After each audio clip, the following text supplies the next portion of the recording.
but good. So yeah. Well, just starting out here, both the signings here for Lars and Matty, what's it mean for what the organization has in store here for these guys for a long-term fit?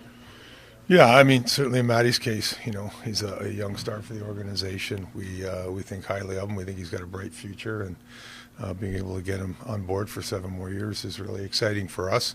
We'll see him as he matures each and every year and gets better. So that's an exciting part for us and our fans to have him on board. And in Lars's case, I mean, it's more of an experienced guy, but he's been a heart and soul guy for our organization from day one. Loves being in Seattle, wants to be here, wants to be part of what we're building, and so it was exciting to get him on board with an extension as well. What was the read on Matty from this past summer, if there was one, with what you're seeing for what he could grow into here from 2, 3, 4 years down the road? Yeah, no, the thing is just we forget how young he is, right? And it takes time to fill out, takes time to grow. So, it's exciting. He's come into camp. I think he's at least 10 pounds heavier than he was last year and in good shape. And, now the challenge is being able to try and keep that on as the season goes along, because it's a grind. And then, if you can do that, then next year you get even more weight on them. And as kids grow and they get stronger, then they be able to do more things on the ice too. So, it's just remembering how young he is in this process still. I know with Matty, it seemed like maybe last year even you guys were interested in extending his deal. It did end up taking a while, if that's the case. What were some of the challenges in kind of getting it over the line? Well, there's always challenges on dollar amount and then term are usually the two key factors in any negotiations. We did have some discussions last year. Couldn't get anything done before the season started, and then we played the season out, and then you're back to kind of square one when we start this year. So it was a lot of dialogue, a lot of discussion.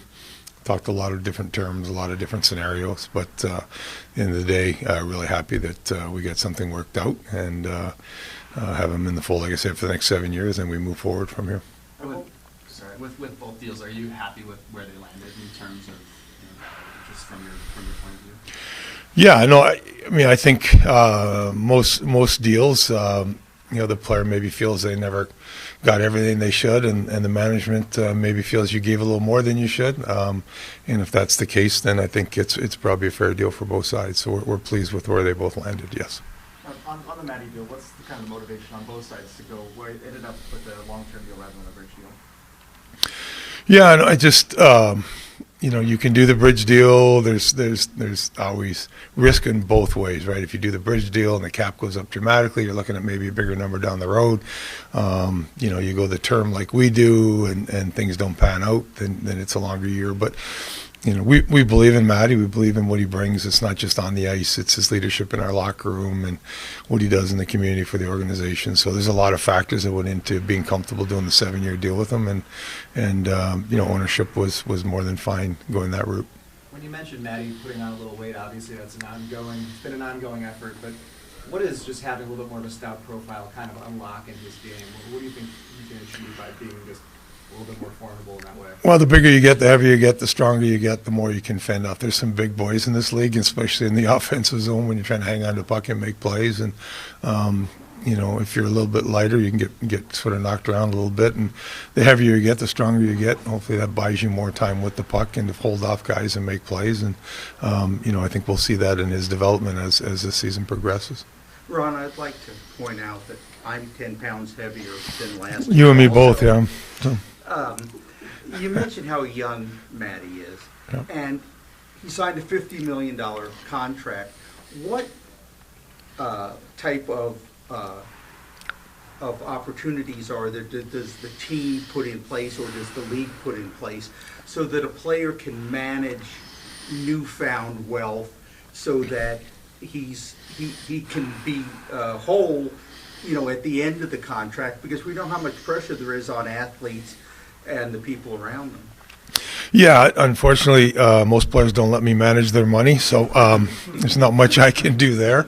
In Matty's case, he comes from a great family. Both his mom and dad, Cornell graduates, and and very smart people. So, we think he's in good hands there, as well as his agent group with Pepperson and CAA. I mean, I'm sure they have a lot of dialogue with Matty and his family as to what they do and how they do it moving forward. But it's not something that I get involved in at that point. But. Hey, Ron, obviously Larson's defensive prowess is well known. On the offensive side, over the 3 years, what have you seen from him in terms of being that kind of contributor? Yeah, no, he's contributed offensively as well for us. The minutes that he plays in the top player with Dunner, they're always going against the other team's best day in, day out. And you just watch him, the battles he has in the corner in front of the net. He's not a guy that other players like to play against. So, first and foremost, he and his family are terrific people. They want to be in this market.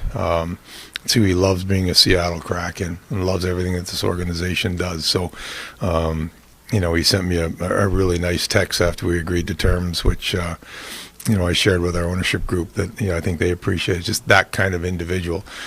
Defensively, gives you everything he has every night. Offensively, he's going to try and, score goals for you, do whatever.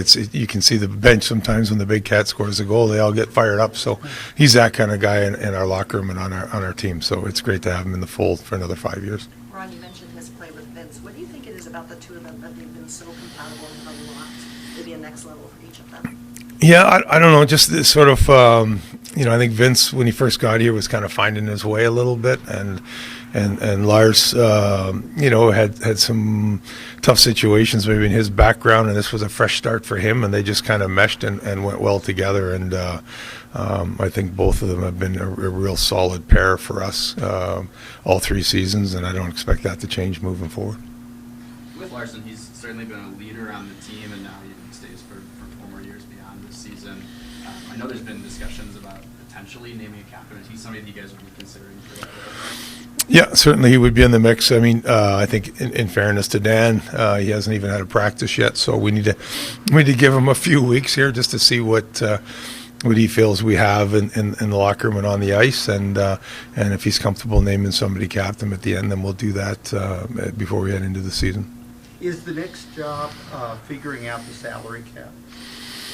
I don't know, we got $4,327 left, so not more left to figure out. So not much sleep for Ricky Olczyk this year, but we certainly look at that. If we have 21 players, we're tight up against it. So do we look at doing something to alleviate that a little bit? But at the same time, you don't want to just do something to make your team weaker. So we'll constantly look at that and monitor that. There's a couple of situations that we're a little concerned about as we get into the season, but we'll have those discussions with Dan and make sure he's aware of what may or may not transpire and kind of go from there.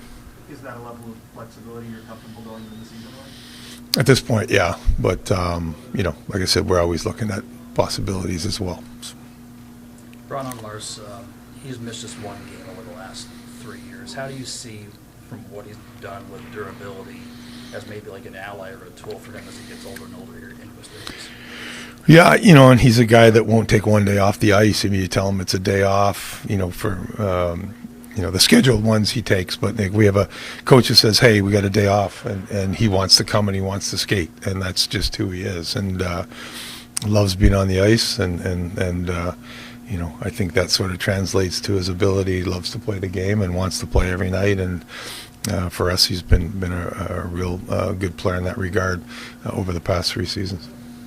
You've spoken optimistically in the past about Shane Wright's chances of making the night roster again. Are you, the way things have shaken out, are you still optimistic? Yep, yeah, very optimistic. I actually had a conversation this morning. Gary Roberts was really impressed with Shane's training this summer. He said that I haven't seen Shane yet. I know he's in here, but Gary said that when I see him, I'll notice a big difference. He said he was just almost a different kid this year in the training, more of a professional, more of a of a man in his process, how he went about things, and so that's great to hear. He's taking strides every year, and we expect him to take another stride this year. All right. Thank you. Thank you all. Appreciate it.